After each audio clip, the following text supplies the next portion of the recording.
Welcome to our Kitchen Table Talks, a podcast of the Public Engagement Initiative, Suffrage, Race, Power, Black Women Unerased. Unerased, unerased, lift up Black women today. 100 years of pain, suffrage, and sorrow.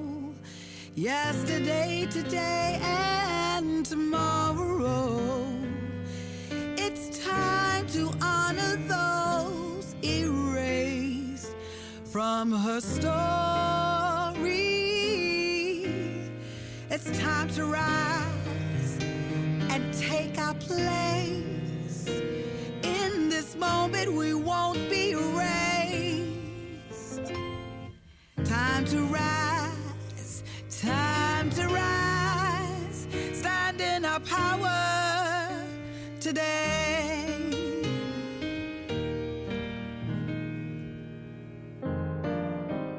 I'm Gwen McKinney, creator of SRP Unerased. Our theme song, A Black Woman's Love Song, features LaTasha Brown on vocals and Glenn Pearson on piano. Join our podcast host, Washington Informer publisher Denise Rolark Barnes, with Hope Giselle and Amber Hikes.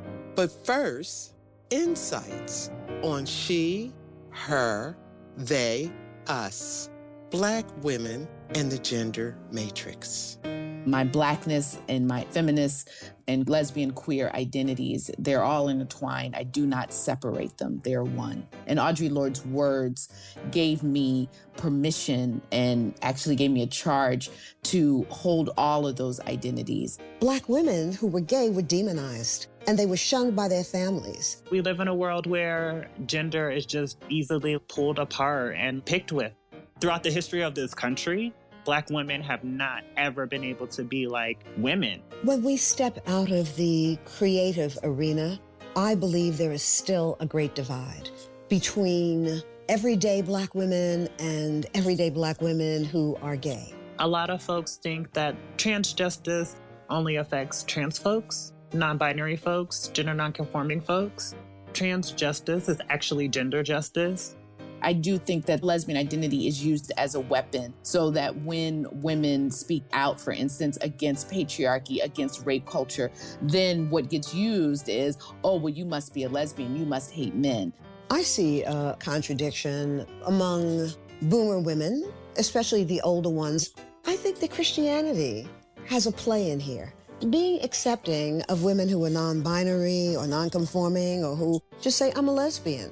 It's difficult for some women who grew up hearing those terms. Well, those terms didn't even exist. When folks see Black trans women getting murdered, it's actually because of our status as women. What hurts me more than anything is that there's no place still in our community where Black women who are not heterosexual can be received by other Black women outside maybe of the elite and creative communities. Pronouns are about how we identify ourselves. And if we think about historically how Black women, Black cisgender women, that means assigned female at birth and identifying as a female woman throughout one's life, we have consistently and continuously fought to be viewed as women. In the words of the great abolitionist Sojourner Truth, ain't I a woman? None of us are free until all of us are free. My name is Aisha Shahida Simmons, and I am an Afro-Les femcentric cultural worker. My name is Brianne Rivera. I use she, her pronouns, and I am the program fellow of the Black Trans Fund, which is an incubated project of the Groundswell Fund. My name is Susan L. Taylor, and I am the editor-in-chief emerita of Essence Magazine and the proud founder and CEO of the National Cares Mentoring Movement, which we founded as Essence Cares.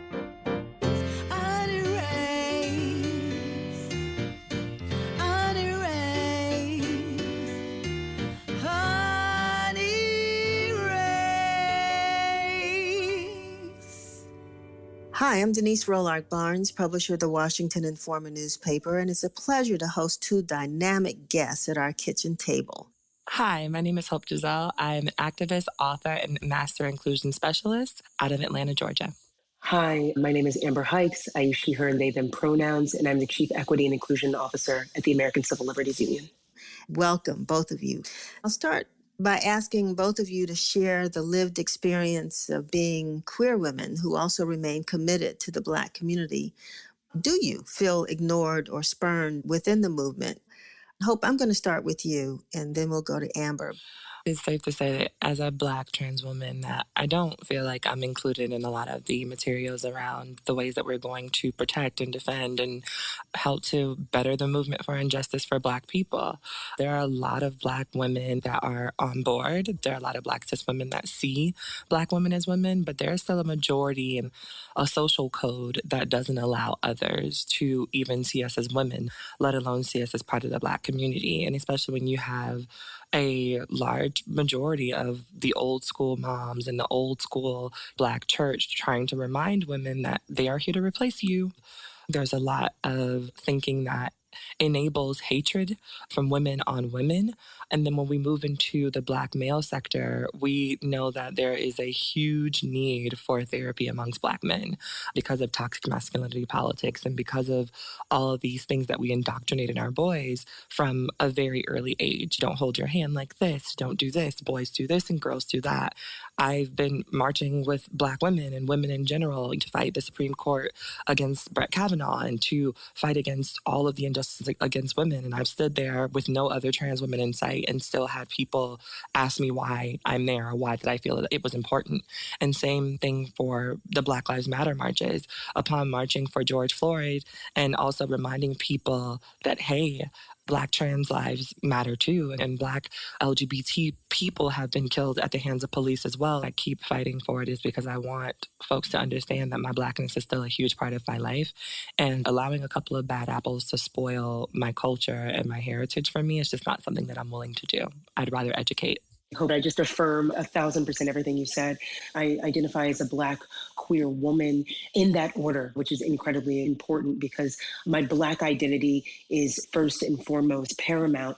And in my experience, not just as an individual, but specifically as a community organizer and activist, I've had very parallel experiences to what Hope has described. I'm talking about marches and being core to organizing that's around the rights of women or LGBTQ folks in particular, and around Black folks in particular, and having to segment out these different aspects of my identity. And like Hope reflected, actually being asked, why are you here? What's your skin in this particular battle? And how does this particular issue intersect with those other identities? And so I use the language of intersex, of course, because our fights must be intersectional. And that's partly, frankly, one of the reasons why I introduced and launched the Black and brown stripes that were added onto the rainbow flag. I will say, in terms of my experience within LGBTQ community in particular, the racism and the discrimination that we experience even within those communities is very similar, very akin to the racism and discrimination that we experience outside of those communities. We have these conversations about not Black enough outside of LGBTQ community and our Blackness being a barrier or a challenge within LGBTQ community. And so having to fight these battles inside and outside. Tony McDade, Nina Pop, our trans, non-binary, gender nonconforming siblings who had also been murdered at the hands of police, have also been murdered by vigilantes, and are also experiencing the compound oppressions of racism and that kind of discrimination, along with homophobia, along with transphobia. And that's the pain of intersectionality. Intersectionality just isn't about intersecting identities. It's about intersecting oppressions. These identities and these oppressions intersect. And when we can elevate the folks who are most impacted and most marginalized, the rest of us can get free. One of the things that both of you referred to and it's a concern is safe places. I hate to say it, but in the places that we create for ourselves. And it's the same thing that you see with Black women. We're not safe and we're not encouraged to speak our own truth. And I think that that's what people fail to realize is that oftentimes folks will come into a space and think, oh my God, this is so inclusive. And we'll even have our friends invite us to these spaces that were started by queer people.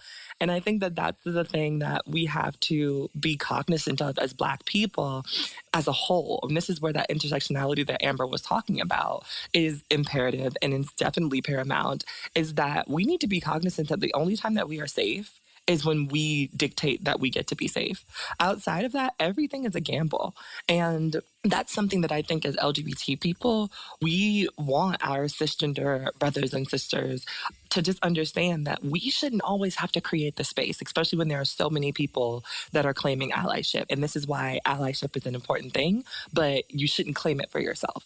Amber, I'm going to switch on you because I want you to help many straight women, boomer women like myself, who are really trying to understand this new phenomenon that we see about public affirmation of pronouns. Are these necessary? So one, I want to push back a little bit. This is not a new phenomenon. It's certainly new to some communities. And I think that's an important distinction to make. Exactly. To Hope's point about the spaces that we create, LGBTQ folks, and specifically trans non-binary folks, queer folks, gender non-conforming folks, have been using their pronouns, stating their pronouns, leading with their pronouns for quite some time. It may be new to other folks who are not familiar with those practices, but that's absolutely been the case. And the reason behind that, frankly, is that we cannot assume just by looking at someone who they are, what pronouns they use, and the identities they have. Right. We recognize that people hold hosts of identities that we can't possibly understand or know the depths of until we get to know them, until we talk to them. And so pronouns are rooted in that understanding.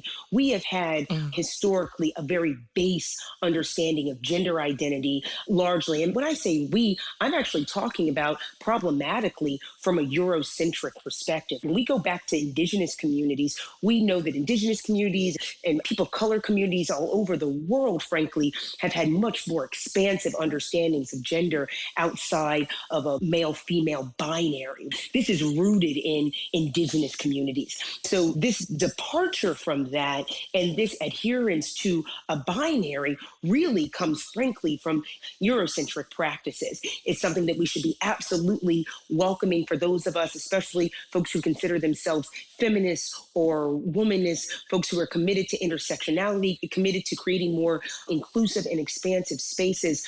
A simple practice of saying your name and your pronouns right after are one of the very simple, easy ways that you can create those inclusive spaces that Hope was just talking about.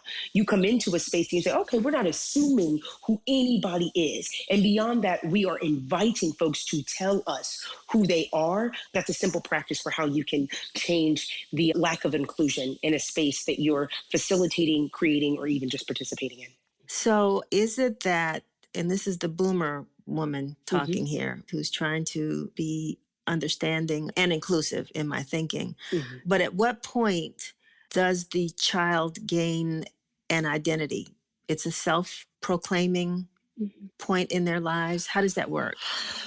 I think that there are still a lot of people that want to justify the idea of making children the epicenter of this conversation because then it helps to convolute hate and it helps to get other people on board who may be teetering the fence because children are things that pull at all of our heartstrings. Even killers are just like, it's a child, I may not kill this person. Nobody says, well, when did you make this choice for yourself? There are so many other superheroes. Why don't you like Aquaman? Or why don't you like this person? Nobody says, well, when did you decide this for yourself? That's a big decision because there are so many other options that you have. Or math is my favorite subject, or I'm really excited about history. Nobody interrogates those things. But the second that a child says to you that this has been presented to me, that I have the option, and these are things that I also identify with outside of Spider-Man, and I believe that I am non-binary, then people have all of these questions. And I think that children get to decide those things as they continue to learn those things. Is that back in the day, we didn't have those options. I know I always tell people, for me, I didn't know that I had the option to be anything else until my mother said something in the midst of a rant about what I wasn't going to be. And I was like, wait, what do you mean don't come home as anything other than your son? I can do that? And I was like, wait, how is that even a thing? And my mother actually sparked the interest of me wanting to go in and figure out, how do I become something other than her son? I didn't know that I had that choice. To add to that, why we are so married to and committed to this binary. Who does it serve? Where does it come from? Right. How is it helping us, I would say, specifically as Black folks? And I love having this conversation Right. with folks who identify as women, because they can very quickly and readily tell you how the binary, and in particular patriarchy, has harmed them in their lives. But so can we take that knowledge and apply it to how a binary would continue to harm our children, continue to harm us when we fix these boxes, and continue to keep us into these structured spaces, how it harms our opportunities to understand ourselves, to grow, and to cultivate more inclusive spaces for our children. So to go back to your point, though, Denise, what you heard from that parent was saying, I don't know who my child is going to be. In the same way that I don't know what their profession is going to be. I don't know what kind of clothes they're going to wear. I don't know what kind of partner they're going to be in the future. We understand that gender is so much more expansive and complicated than somebody's genitals. Right. And self-identifying as Black. Mm-hmm. There's no question. And is it because of a decision that you've made, or because the way you appear? And is that a box? Is that something that keeps you relegated to certain systems? I think that the reason that I can so readily identify with my Black is it's not necessarily because of the color of my skin, but it's mostly because of the way that I've chosen to indoctrinate myself within this culture and the things that I've chosen to understand about the way that I'm treated in the world. People have the choices to do whatever it is that they want to do, and we either choose to accept or reject. And that's why I tell people the idea of thinking that people choose to be X, Y, and Z. No, what people do is they are presented with a set of things, and then they choose to either accept or reject those things. But my Blackness is something that's rooted in me, and I identify with those things. And so it goes back in the same vein when we're talking about LGBTQ people. We identify with these things. When I hear music, when I hear Luther, when I'm in my mom's kitchen and I smell my collard greens, and when I'm with my grandma and we can watch the stories, I identify with those things. Those things resonate in my soul. There are just things that most Black people, no matter how far removed you are from the culture socially, when you are in a space with other Black people, we all just get it. And I identify with that. And there are things about being a man that I did not identify with. Growing up in Florida was not easy for me. I have always been queer, whether I knew the words for it or not. So being this little Black boy that was into ballet, that could lift his leg up all the way to the high heavens and do a split and all of these things that I thought were normal because they came naturally to me, it didn't make life easy for me on the playground. When I was growing up, we had one thing that was close to trans, and that was a woman who actually did transition later, Honey. And I always knew Honey as a woman. She might not have been the most beautiful woman, but I never questioned her female identity until I woke up one Christmas morning and she was out of her drag regalia. And I was like, well, who is this? When I realized that that was something that I could do, I faced the first violence from my family, because it was frowned upon. I could not dress like Honey dressed. I could not wear eyeliner. I couldn't wear mascara. I couldn't do makeup. And the Black community showed me that at all costs and at all turns, that my masculinity was the most important thing that I had to offer the world, and they were not going to allow me to give that up. However, when I would go to school, I had my drama teacher who was indeed a white woman who told me that I could be whatever I wanted to be. And she made the drama room a safe space because while it was an art school in the middle of the hood next to the projects. And so it was integrated. I had a space that when I was in that drama room, there was no giggling. There was no laughing. I could put on the Peter Pan costume or the fairy costume, and nobody was allowed to make me feel bad for it. But there was a Black man who worked at my school who I wasn't even necessarily involved with, who called my mother and told my mother that I was dressed in a certain way, and didn't realize that that was going to impact me violently because my mother beat me because of those things. So even if they didn't agree, they weren't going to put me in a position where I would have to face violence for it. Whereas folks in the Black community seemed to revel at the idea that my mother would discipline me if she knew about the things that I was doing outside of the house. And then when I got to college, when I got to Alabama State University, it was one of those places where I was an oddball out, and I had to still decide whether or not I was going to live my life for myself or if I was going to go through with my initial plan, which was wait for your mom to die and then live your life. And to be quite frank with you all, my mom is still alive, so I would be waiting for a very long time. And the violence on campus ensued just as I knew it would. The Black men on campus, including some of my professors, were not nice to me. They did jump me. They did try to fight me. There was all of this pushback that I got every single day, and it only worsened as I started to transition. It only worsened when my breast tissue started to come in. It only worsened when I actually started to look more feminine, and people would make the mistake of thinking that I was beautiful. And these are things that happen usually very heavily within the Black community. I've seen spaces where white trans women don't have to endure the same things because white men are just like, oh, that's not my thing, and they move on. Whereas Black men say, oh, you've tricked me, and now I have the right to harm you. I have the right to disvalue you as a person. And there are some cis Black women that will egg him on as he does so. The only time that I am safe in a Black space is when it is not assumed or it is not announced that I am transgender. And even then, internally, I am having an internal warfare about the ways in which I need to present in this space so that my transness is not found out, because it could mean life or death depending on what this group of Black people believes. And that is terrifying. I appreciate the braveness that you exemplify, and I really appreciate that. I want to round out this conversation because the current administration has launched a full-blown assault to turn Black LGBTQ protections that have been achieved over the last decade, and some have been local as well. And then the Supreme Court is even floating the idea of overturning the landmark marriage equality. What are the political stakes that are confronting us right now? And Amber, I'm going to start with you, and then Hope, I'll leave it to you to close out. Justices Alito and Thomas are already laying the foundation and the groundwork to overturn Obergefell, which is one of the marriage equality cases that we know of. And so while that is very concerning for LGBTQ rights, I think I would launch up the unpopular opinion that in terms of Black and brown LGBTQ rights, that's not necessarily the biggest concern for our folks. And that's because we need to have a more expansive understanding of the intersections of race and class and these other identity markers. And so for us, what we should mostly be concerned about is the recently won case. It was one, proud to say, by the ACLU, but around our Title VII protections. And that's specifically around discrimination within housing, within places of public accommodation, and within the workplace. And so we just won those protections, notably to say being able to use the Civil Rights Act of 1964, using that act and being able to expand that to making sure people are not discriminated against based on who they love and who they are.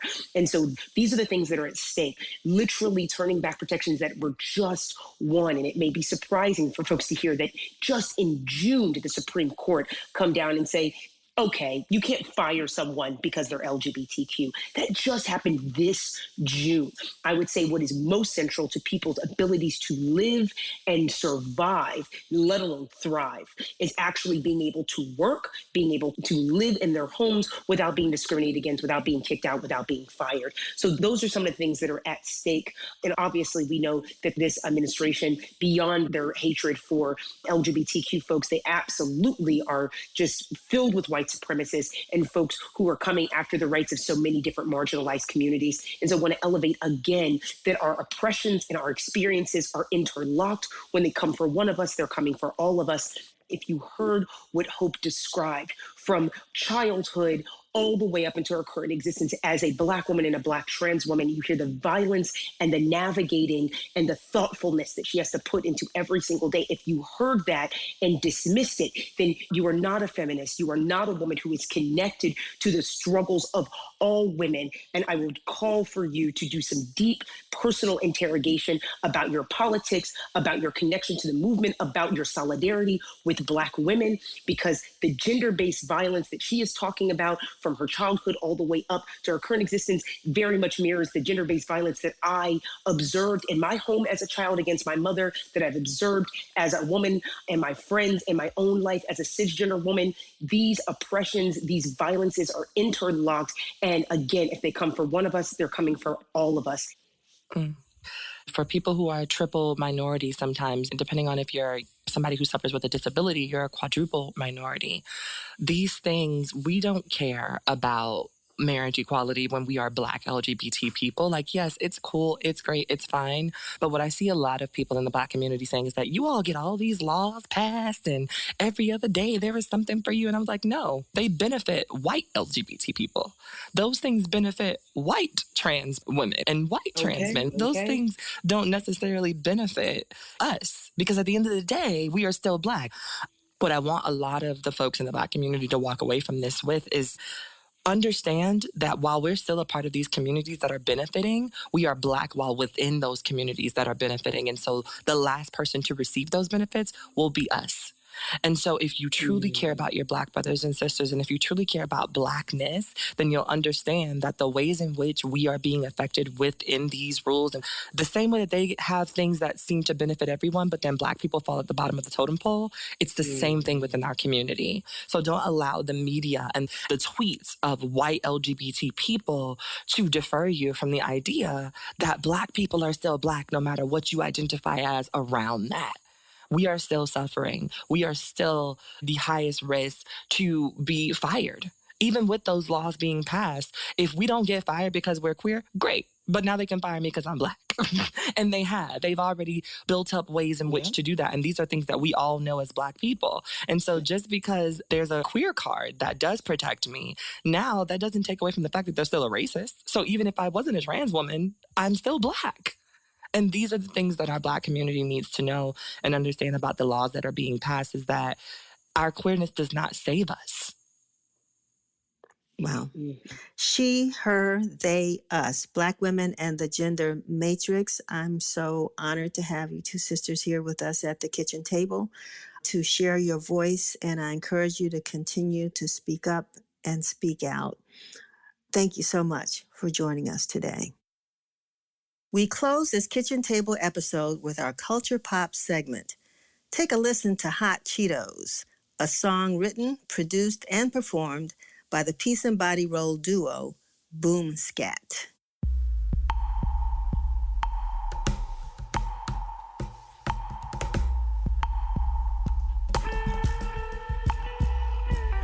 You remind me of Hot Cheetos under Rock Creek. You reminded me of Hot Cheetos under Rock Creek. I was a little girl back then. I was a little girl back when I used to run for the ice cream truck.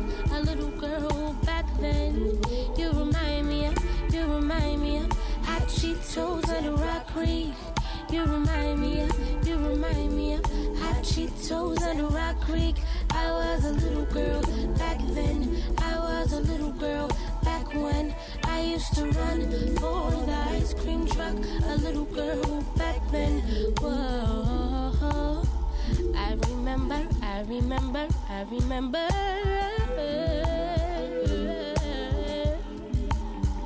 Your skin was chocolate as the city was. You taste just like young love. Outside till the street lights came on. Didn't wanna come in when mama called. Used to play hopscotch while you rode your bike.